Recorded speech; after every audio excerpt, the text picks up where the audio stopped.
The jazz man testifies, Samuel Prather knows many styles, but jazz and DC are always in his heart. By Eric Althoff. Published February 3, 2022. Samuel Prather's musical influences have been many, but none was as formative as the minister of music at his childhood church. Through him I got a lot of modern gospel stuff, so Kirk Franklin, Fred Hammond, etc., Prather said recently.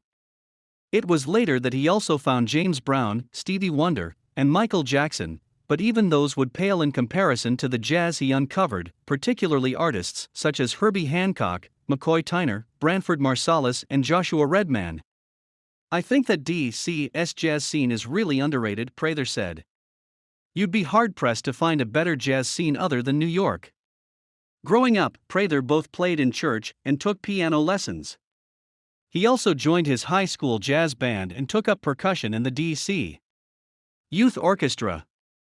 So proficient in music did he become that now, in addition to piano and drums, he also plays guitar and bass.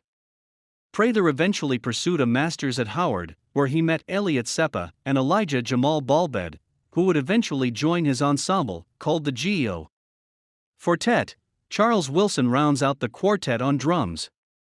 They were there for undergrad, so I'm the old man, Prather said with a laugh.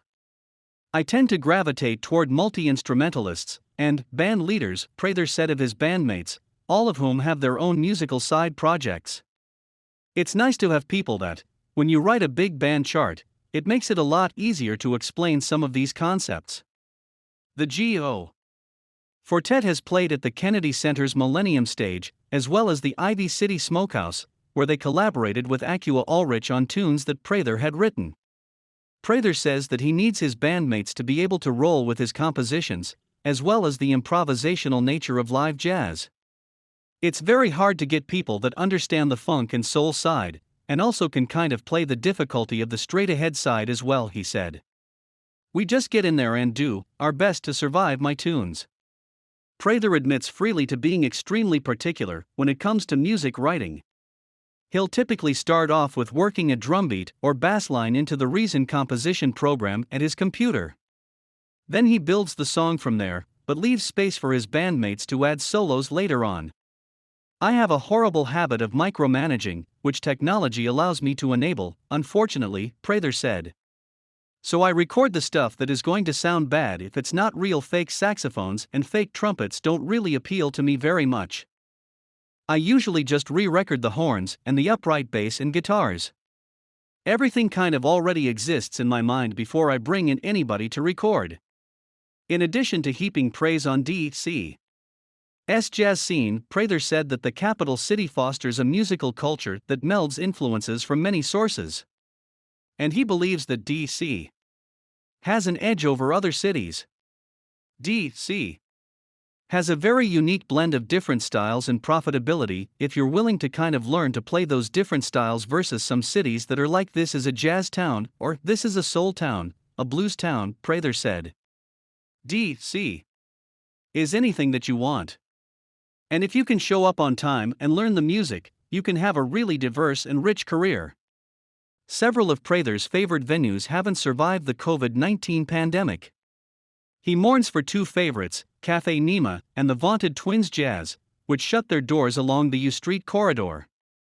Another casualty, pre-COVID, was the Bohemian Caverns.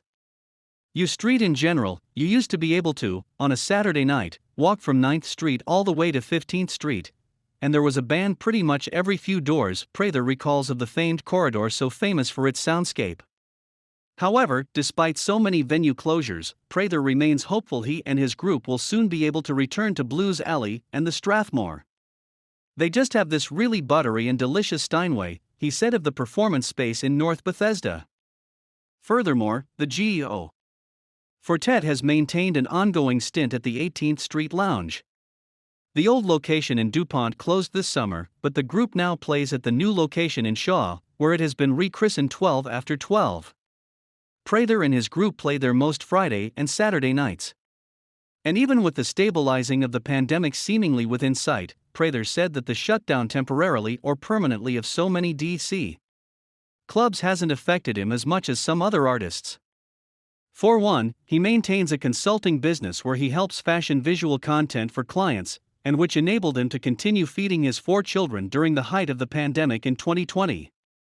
When I got the news that lights were basically going to go off for basically an indefinite amount of time, I just pivoted more, he said. There's all the pluses and minuses that come from working at home and being a family man. It's definitely a lot of growth and takes time to figure out priorities. The end of 2021 saw Prather and the GEO Fortet playing at Capitol Bop. As their spring heats up, he hopes to return to more festival gigs. In the meantime, the band will continue their weekend residency at 12 after 12. This is really allowing all of us to stretch out in these tunes, Prather said, and we're having a great time doing so. For music, merchandise, and more information on upcoming shows, visit Samuel Prather.com.